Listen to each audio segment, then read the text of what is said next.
Hi, I'm Kathy Binger. I'm a professor at the University of New Mexico in Albuquerque, New Mexico, and I want to tell you a little bit about a study that we're doing because we're looking for participants. I'm a speech language pathologist, and the work that we do focuses on building language skills for children who have a hard time talking.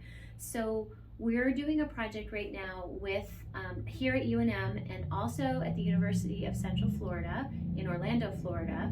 And we're recruiting children who are ages 3 and 4 who have relatively good understanding of language. So when people talk to them, they understand what they're saying, but they have a really hard time talking and are very hard to understand. Or they may have very little speech at all. So they could have things like cerebral palsy or something called childhood apraxia of speech. They may have an unrepaired cleft or a partially repaired cleft palate.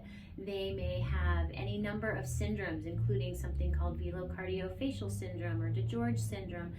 They also may not have a diagnosis yet, so that's very common in children who are 3 and 4. We're still trying to figure out what's going on with them.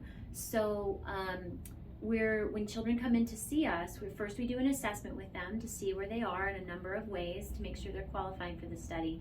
And then they get randomized to one of two groups. They either go into an immediate intervention group or a monitoring group where they then receive intervention starting a few months later. All of the families who participate receive an iPad with a communication app because that's the way that we're working with these children to help fill in the gap between what they understand and what they're actually able to say. We want to give them a way to start to put sentences together. So they get an iPad app for the course of the study. All families get a half-day training in how to use that communication app.